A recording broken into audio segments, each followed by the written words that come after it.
BSc first year. Today's topic is properties of vector addition. हमने two vectors के vector additions को करा था by the triangle law and by the parallelogram law of vector addition. Now किसी भी law से अगर हम करें तो अब उन वेक्टर्स के एडिशंस की प्रॉपर्टीज क्या-क्या होती है. तो सबसे पहले हम बात करते हैं वेक्टर के एडिशन की प्रॉपर्टीज में. टू वेक्टर्स का जो एडिशन होता है वो कम्यूटेटिव लॉ को फॉलो करता है. Addition of two vectors obvious commutative law. अब ये कम्यूटेटिव लॉ एक्चुअल में होता क्या है? तो कम्यूटेटिव लॉ को हम क्रम विनिमय नियम भी कहते हैं.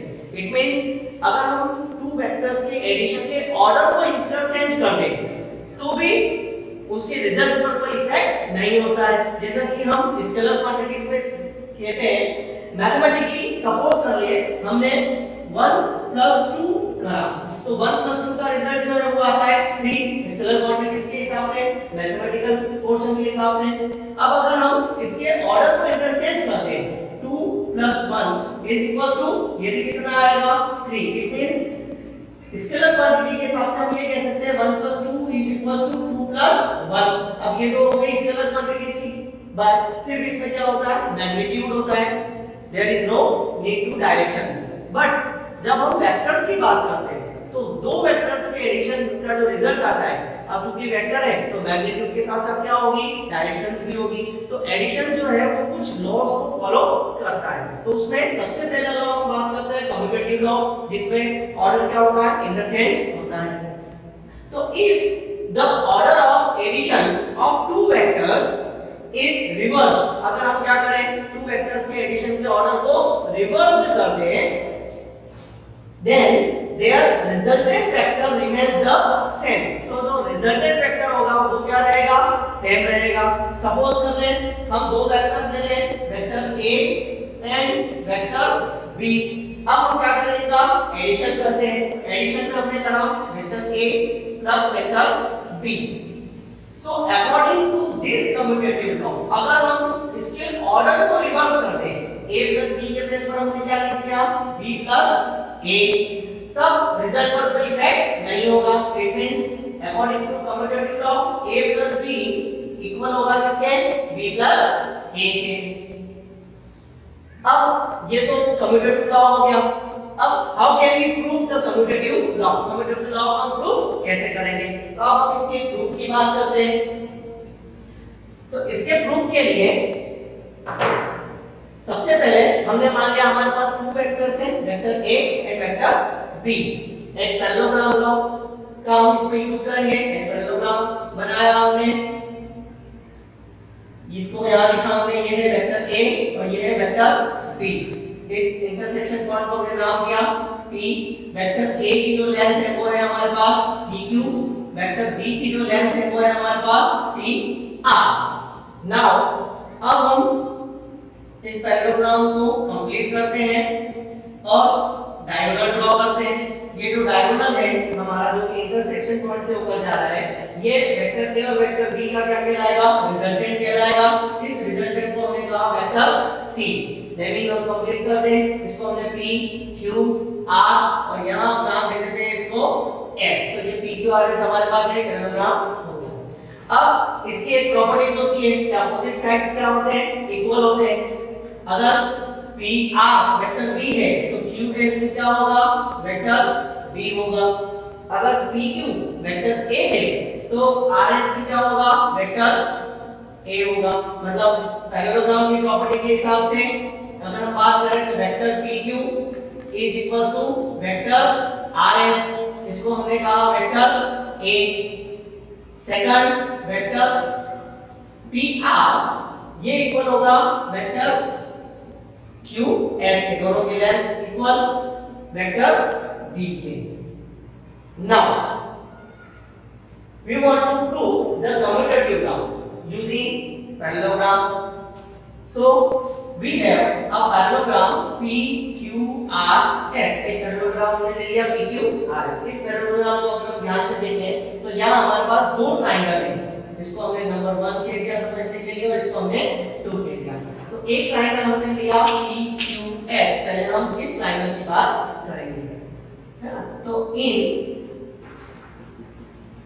Triangle P Q S।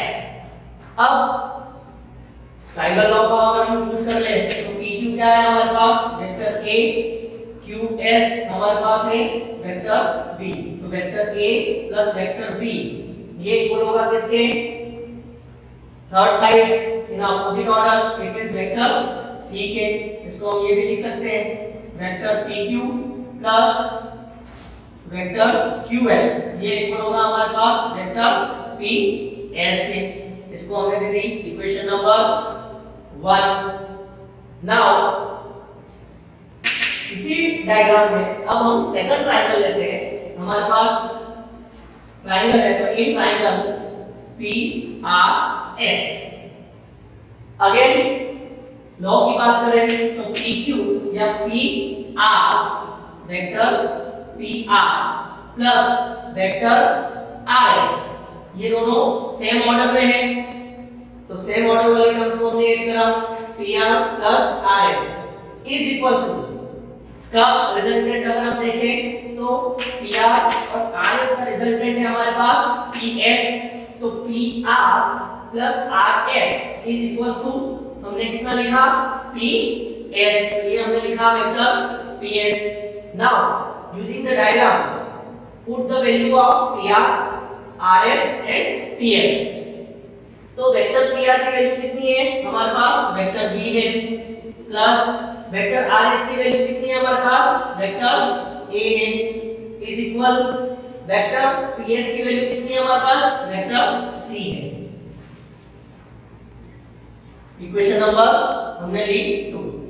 अब अगर हम दोनों इक्वेशंस को कंपेयर करें इक्वेशन 1 और इक्वेशन 2 को PQ plus QS is equal to PS, PR plus RS is equal to PS या vector A plus vector B is equal to vector C और vector B plus vector A is equal to vector C।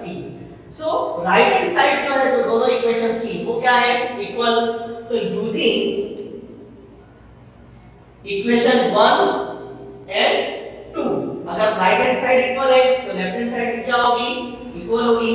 तो we can say vector PQ plus vector QS is equal to vector PR plus vector RS।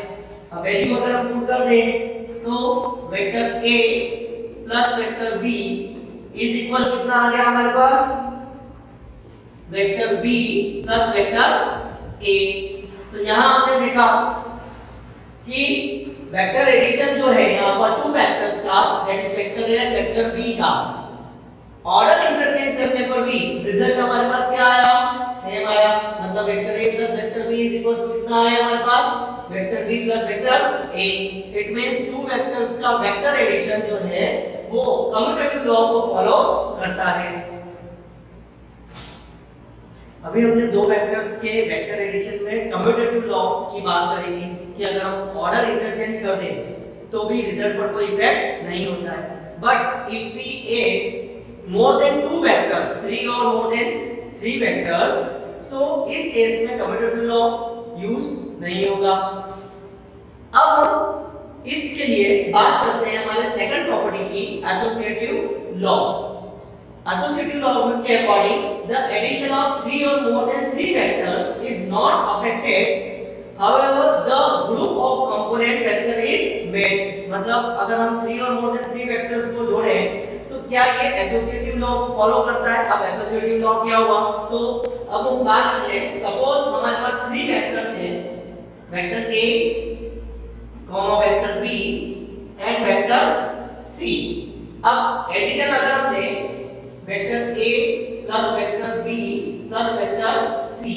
अब हम इसमें group बना लें vector A plus vector B दो vectors का जिसको हम ऐड करेंगे वेक्टर C में।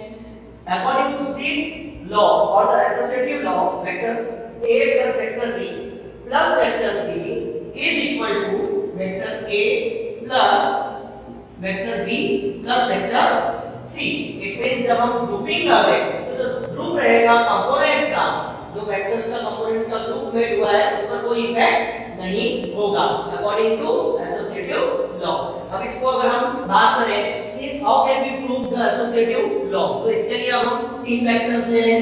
हमने लिया सबसे पहले वेक्टर ए जिसकी लेंथ हमने ले ली p q, फिर हमने लिया वेक्टर b जिसकी लेंथ हो गई q r, और फिर हमने लिया वेक्टर c जिसकी लेंथ हो गई, इसकी हमने मानी थी पी क्यू क्यू आर और आर एस। अब हमारे पास ये तीन वेक्टर्स हमने यहाँ पर ले लिए। पी क्यू जिसकी वेक्टर है हमारे पास vector A, Q R vector B और आर एस वेक्टर सी। इन सबका रिजल्टेंट टोटल रिजल्टेंट हमारे पास आया P S, vector a plus vector b plus vector c। तो इसको हमने लिखा vector a plus vector b plus vector c। Now अब हम बात करें दो वेक्टर्स की, वेक्टर a और वेक्टर b, इसका रिजल्टेंट हमारे पास आता है pr, जिसको हमने कहा vector a plus vector b, vector a plus vector b का रिजल्टेंट हमारे पास होगा pr a प्लस b। अब अगर हम इन दो वेक्टर्स की बात करें क्यू आर और आर एस लेंथ वाले वेक्टर बी और वेक्टर सी का, तो वेक्टर बी और वेक्टर सी का जो रिजल्टेंट होगा हमारे पास वो हमारे पास आएगा ये क्यू एस, और क्यू एस कितना होगा, तो ट्रायंगल लॉ के हिसाब से vector B plus vector C, तो इसको हमने लिखा vector B plus vector C. तो यहाँ अगर हम बात करें तो हमने तीन वेक्टर्स लिए, वेक्टर ए वेक्टर बी और वेक्टर सी। एसोसिएटिव लॉ को हमको प्रूव करना है, एसोसिएटिव लॉ के हिसाब से ग्रुपिंग अगर इंटरचेंज कर दे तो भी रिजल्ट पर कोई इफेक्ट नहीं होगा।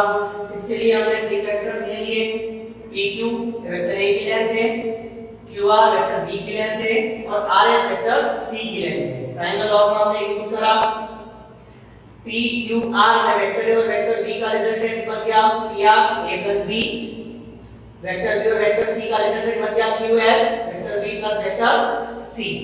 नाउ अब हम इसको प्रूव करें तो सबसे पहले हम ट्रायंगल लेते हैं, in triangle P Q R. कौन सा ट्रायंगल लिया हमने, पी क्यू आर। तो पी क्यू आर में हमारे पास vector P Q plus vector Q R, इन दोनों का रिजल्ट कितना है वेक्टर पी आर। यहां अगर हम ध्यान से देखें इसको हमने ले ली इक्वेशन नंबर 1। अब सेकंड ट्रायंगल जो है हम लेते हैं, यहाँ हमारे पास आ गया है PR जो है वो है a प्लस b और RS जो है वो है हमारे पास कितना वेक्टर c।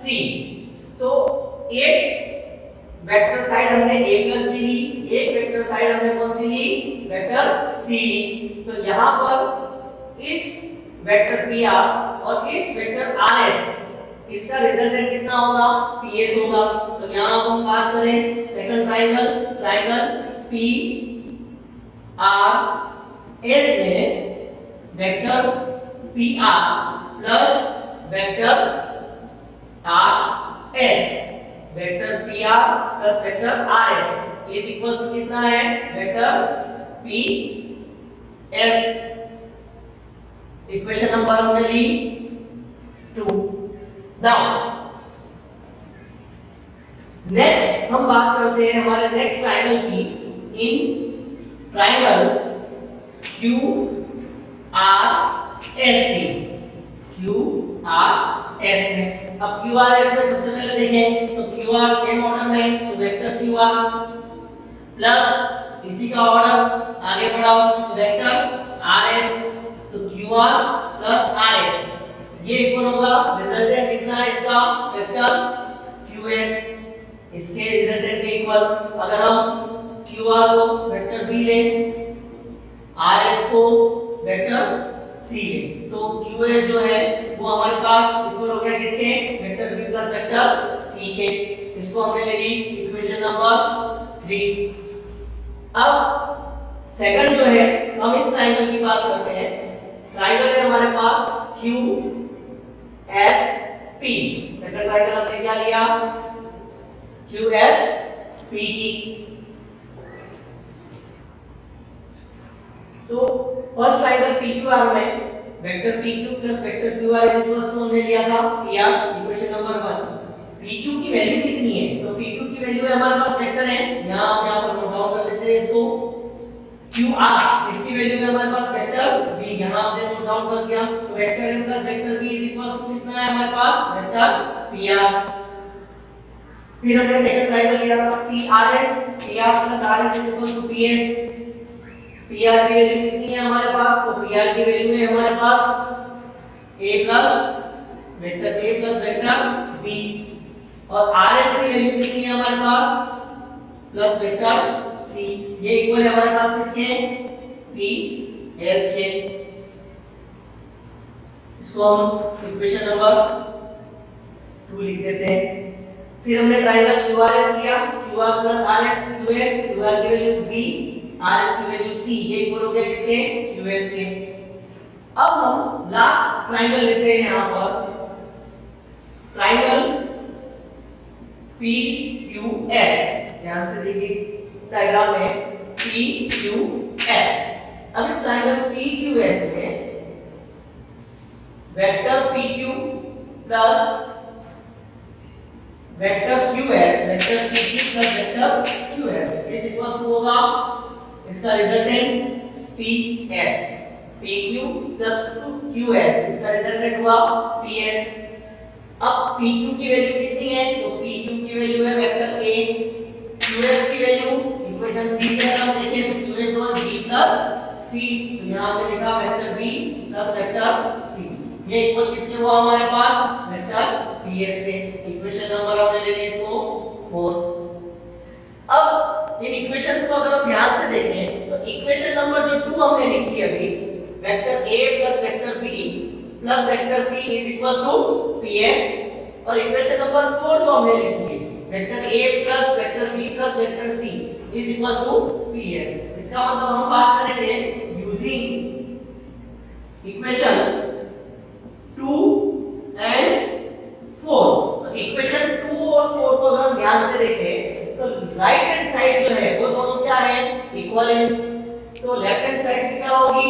इक्वल होगी। इट मींस हम लिख सकते हैं वेक्टर A, अगर इक्वेशन 2 की बात करें, plus B plus C is equal to vector A plus vector B plus vector C। तो यहां आप देखें कि जब ग्रुपिंग चेंज हो गई तो भी रिजल्ट क्या आ रहा है हमारे पास? इक्वल आ रहा है। इसका मतलब वेक्टर एडिशन जो है 3 और मोर देन 3 फैक्टर्स, ये किसको ओबे करते हैं? एसोसिएटिव लॉ को ओबे करते हैं। आज हमने वेक्टर एडिशन की प्रॉपर्टीज में दो लॉ को ध्यान से समझा कि वेक्टर एडिशन जो है वो पहला कम्यूटेटिव लॉ को फॉलो करता है। इट मींस ऑर्डर चेंज करने पर भी रिजल्ट पर कोई इफेक्ट नहीं होता है। a + b is equal to b + a। Vectors का एडिशन एसोसिएटिव लॉ को ओबे करता है। इट मींस ग्रुपिंग इंटरचेंज अगर हम कर दे तो भी रिजल्ट पर कोई इफेक्ट नहीं होता है। जैसा कि हमने देखा last result a + b + c is equal to a + b + c। आज के लिए इतना ही। नेक्स्ट टॉपिक को हम नेक्स्ट वीडियो में कवर करेंगे।